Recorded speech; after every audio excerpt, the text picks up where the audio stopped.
देखिए, इस समय अमेरिका ब्रिक्स को रोकने का कोई मौका नहीं छोड़ रहा है। वो कैसे भी करके इस ग्रुप को डिसमेंटल करना चाहता है। तभी तो वो ब्राज़ील से लेकर भारत तक को निशाना बना रहा है। लेकिन आज उसी अमेरिका में ब्रिक्स की मीटिंग हुई है।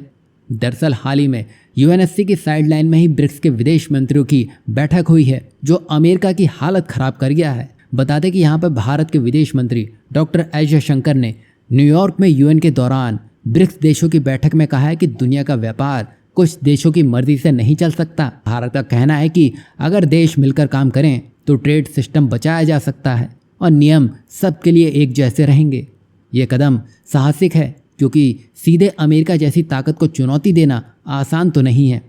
वहीं यहाँ से अमेरिका को भी बता दिया गया है कि ये क्लब किसी की मर्जी से तो बंद नहीं होने वाला। वहीं इस मीटिंग में एक और दिलचस्प बात देखने को मिली, जो सबको हैरान ज़रूर कर गई है। जैसे कि आपने देखा ही होगा, भारत की यूएनएससी में परमानेंट सीट पाने की जंग सालों से चल रही है, पर हर बार इसमें सबसे बड़ा रोड़ा चीन ही बनता है। जब भी ये मुद्दा उठता है, चीन या तो सीधे विरोध कर देता है या गोलमोल जवाब देकर इसको टाल देता है। लेकिन इस बार तस्वीर ही बदल चुकी है। जहां यूएन का 80th समिट चल रहा था और उसी की साइडलाइन में जब ब्रिक्स देशों का जॉइंट स्टेटमेंट आता है, जिसमें रूस ने सबसे पहले खुलकर कहा कि वो भारत और ब्राज़ील को परमानेंट सीट की दावेदारी का समर्थन करता है। अब ये तो तय था कि रूस भारत के साथ खड़ा ही होगा, लेकिन सबसे बड़ा सरप्राइज आया चीन की तरफ से। चीन के विदेश मंत्री वांग यी ने साफ कहा, भारत जैसे विशाल आबादी वाले और प्रभावशाली देश को यूएनएससी में ज़्यादा भूमिका मिलनी चाहिए। ध्यान देने वाली बात तो यह है कि चीन ने सीधे ये नहीं कहा कि भारत को स्थायी सीट मिले।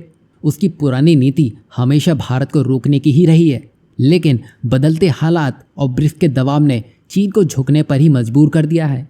अब पहली बार जॉइंट स्टेटमेंट में भारत की बड़ी भूमिका को मान्यता दे दी गई है। वहीं गौर करने वाली बात यह भी रही है कि बैठक में यूक्रेन का जिक्र तक नहीं हुआ। एक भी लाइन उसके लिए नहीं कही गई। वजह साफ है, ब्रिक्स अपने करीबी रूस के खिलाफ कदम नहीं उठाएगा।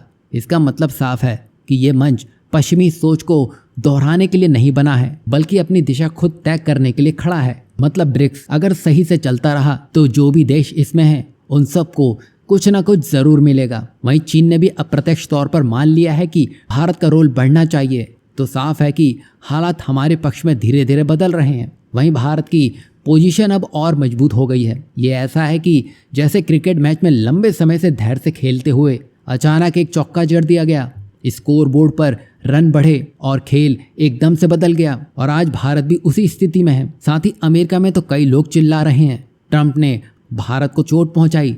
लेकिन असली चोट किसको लगी है? भारत को तो नहीं लगी, बल्कि खुद अमेरिका को, क्योंकि ट्रंप के तंग सोच वाली नीतियों ने भारत को वॉशिंगटन से दूर कर दिया है और मॉस्को बीजिंग के करीब ला दिया है। अगर ये दूरी आने वाले सालों में और गहरी होती गई तो कल चाहे अमेरिका लाख कोशिश कर ले, भारत इतनी आसानी से उसके पाले में जाने से रहा। अब यहाँ आपको क्या लगता है, चीन सच में अपना रुख बदल रहा है या सिर्फ ये उसकी कूटनीतिक चाल है? और अगर चाल है तो भारत को इसका जवाब कैसे देना चाहिए? इस पर आप अपनी राय ज़रूर दीजिएगा।